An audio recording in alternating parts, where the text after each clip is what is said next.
Where do you see the Dixie end of this year, and where could be the bottom? Is it likely other central banks will allow the U.S. fall much further against their currencies? Well, that's part of the reason why we had a counter rally in 2021, because we have had some foreign central banks have been more aggressive at holding their rates, at a lower level to try to offset the fact that their currencies were strengthening against the dollar. At the grand scheme of things, it's very hard for other countries to kind of permanently do that because basically the United States has structural trade deficits. And so when we're running the biggest fiscal deficits and we have big trade deficits, and when the Federal Reserve's buying a lot of the fiscal debt, that tends to be pretty bearish for the dollar because those other countries have strong current account surpluses that help prop up their currencies, and so it's actually pretty challenging to weaken them as fast as the dollar in those environments. Now there could be periods of time where you have that counter rally.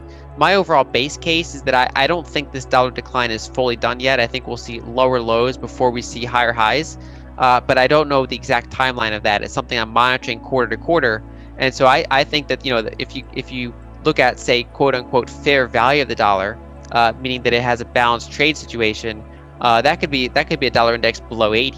However, the question is if it's going to get anywhere near fair value anytime soon, or if these imbalances will continue for a period of time.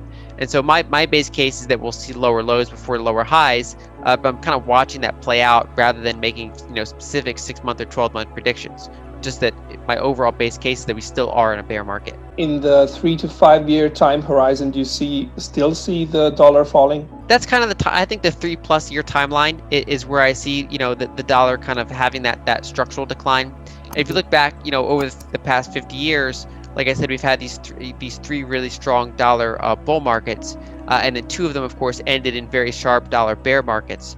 And so my base case is that we're currently in the 3rd dollar bear market, and you basically, in some ways, we've been in a dollar bear market since 2016, although it's been kind of a flat to sideways bear market. Another way of looking at it is that we ever since kind of the peak, like the crisis peak in 2020, that kind of March-April period, we've been in a dollar bear market since then. And so that's kind of how I'm monitoring, and I do think that this could be a 3 to 5 year process playing out, but it's not a sure thing. It's something that I'm monitoring, and of course, there's always things like vaccine differentials or the potential for conflict of some sort, like some sort of between the United States and China, for example. There's all these curveballs to watch out for, but overall, my base case would be a lower dollar 3 to 5 years from now than it is today. Withdrawing liquidity eventually could expose who has been swimming without a bathing suit, as Warren Buffett says. How serious the zombification of the economy is, and how big can the wave of insolvencies prove to be in your view? I think those are in some ways 2 separate questions, because I think that the zombification is a very big problem, and I think that it mainly manifests itself in slower GDP growth than we otherwise would have, because we haven't allowed creative destruction to occur, and therefore we've kept lackluster businesses in business longer than they otherwise would be. They could have been restructured, or those jobs could have been moved somewhere else that is more productive. And so I do think that that represents a pretty big long-term problem for the economy.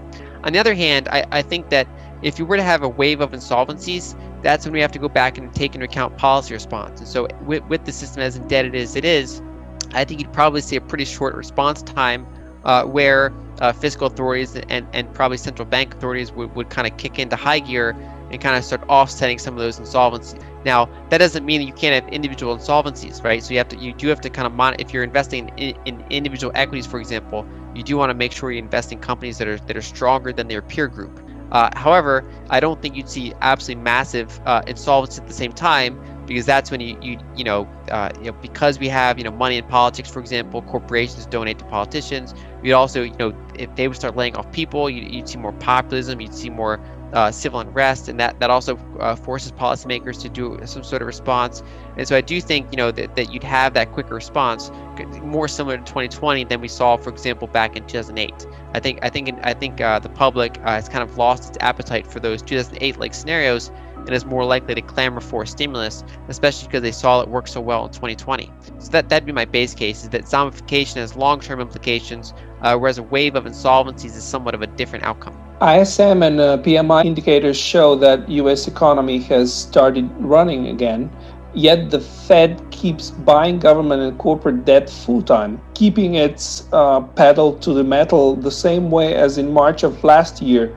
How long do you think this accommodation is likely to last, and could these measures, considered extraordinary only last year, become the new normal? I think their major thing to watch out for is persistent inflation. And so that's actually one of the things I believe that the Fed, when they say that they're trying to do, whereas they're saying that we want to let inflation run hot, and so and especially the way they measure it, which is core PCE. And so when they want to get core PCE on average above 2% for a period of time to offset the fact that it was below 2% for a period of time, they want to have average about 2%. Before we continue, help us by smashing that YouTube like button and subscribe now to this channel. This shows the algorithm that you value the information, and it helps us spread this message. Sharing is caring. Please like and subscribe now. Thank you. And now, let's continue. And so I don't think we'll see a ton of tapering until it starts reaching their targets as they measure it. And so we can, of course, debate whether or not those are even good targets to have, whether they should have those targets, whether those are good inflation metrics or not. I don't think they're the greatest inflation metrics, but we know that's what the Fed's looking at primarily. And so, historically, they want to maximize jobs, but they also want to do price stability. And with unemployment still pretty high, especially when you take into account that a lot of people have just permanently left the workforce, right? So even though the unemployment rate officially has gone down pretty far, in terms of the number of jobs in the economy and the labor, the percentage of population that's employed, those are still much lower than pre-pandemic. And so I think they're kind of erring on that side more than they're erring on price stability at the moment. They're saying we're going to let the price stability issue kind of run loose for a little while, and we're going to focus on the jobs. And so I think they're unlikely to be super ready to tighten until they start getting inflation as they measure it shooting up, either way higher than they expect for a short period of time, or moderately above their 2% target for a sustained period of time. What is your opinion about the central bank fiat currency debasement? How worried should we be about it, and what do you think is the end game there? So I do think investors should be worried about it, especially if they have large bond and cash positions, because I do think that the 2020s period, regardless of exactly how much inflation we get, I think that inflation rate will be higher than the yield you're going to get on your cash and bonds. And so by leaving investments, in those assets, you're likely to lose purchasing power over the course of the decade. And that could be, from policymakers' perspective, they want that to happen gradually. So maybe it's, maybe you have an average of 2 to 3% inflation while yields are anywhere between -0.5% up to 2%, depending on what country you're in. But basically, whatever the number is, you're losing out compared to inflation. On the other hand, you could have bursts of rapid inflation, and so you could have that kind of front run. There could be periods of supply shortages, commodity issues, things like that, where you get a more period of brief rapid inflation. And so I do think that's an ongoing risk, and that's why it's not ideal to keep a ton of assets in cash or bond-like instruments. What is your main inflation progression scenario in the underlying deflationist environment? So in the long arc of kind of human civilization, we have a deflationary outcome in the sense that as we get more and more technology, we get the prices of most things lower and lower, and so that's been kind of a multi-century trend. However, there are periods of rapid currency debasement, usually due to debt bubbles. Basically, debt gets so high that instead of letting those debt bubbles deflate and default, they increase the money supply dramatically, and that kind of undoes some of the debt problem. But of course, if you're holding bonds, instead of being defaulted on nominally, you're defaulted in terms of purchasing power. Same thing for holding cash in the bank. And so I do think that we're probably going to enter, for the 2020s decade, somewhat of an inflationary counter trend to the longer term deflationary scenario that we have. And that, of course, depends partially on what policymakers decide to do. But I think that's, given how much debt's in the system, I think that's what they're going to aim for. And so one thing to look out for is that in the next couple months, we have very easy base effects. And so when we compare, say, inflation in April compared to inflation of last year, same thing with, May compared to May of last year, we're probably going to get some pretty high numbers here. Now, that'll probably at some point cool off. But I think that the main thing is that there'll be some sort of trend where there's enough fiscal spending to keep the inflation level higher than bond yields. And that could, of course, vary around the world. So, for example, Europe, because they don't have, the countries mostly don't have control of their own currency anymore. They've shared their currency in the euro.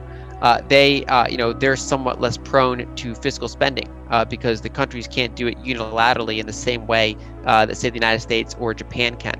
And so depending on what market we're talking about, there's certain political dynamics to watch. And so, for example, in the United States, the U.S. Senate has a very tight. Democrats have a very tiny advantage that allows them to pass some of the things, but there's a couple dissenters, and so there's a couple things to watch about how much, say, the Biden can get through in terms of stimulus, and that, of course, affects overall inflation. And then we'd have to watch midterm elections in less than 2 years, about a year and a half now, to see how those play out, because that could then start affecting, if you get more of a political gridlock, that could otherwise cool off the inflation for a while. Same thing with Europe. If you're monitoring European inflation, you generally want to monitor that political dynamic to see what sort of fiscal things they're going to do, because I think that one of the biggest drivers of inflation will be fiscal spending that is monetized by the central bank. What to do in such a situation? Inform yourself and keep your financial education strong. We from the Compact Group offer our loyal subscribers a free educational portal with first-hand monetary, financial, and economic knowledge. Enter our invite-only Insider Club by clicking the link below. You will get access to first-class information far earlier than the rest. We have prepared a special deal for all our members where you can access a giant pool of Robert Kiyosaki's financial wisdom for just $1. To find out more, simply click the link below and join our Insider Club absolutely free. But there is more you can and should do. Build up several streams of income. More and more people realize that they have to take their future in their own hands, but they don't know how and where to start. We from Compact offer our Insider Club members unique opportunities. Strengthen your financial muscle and get the edge. Click the link below. Become part of our free Insider Club. No financial obligations. But there's one important thing you have to know. You have to become active. So do it now. Become active and see you on the other side.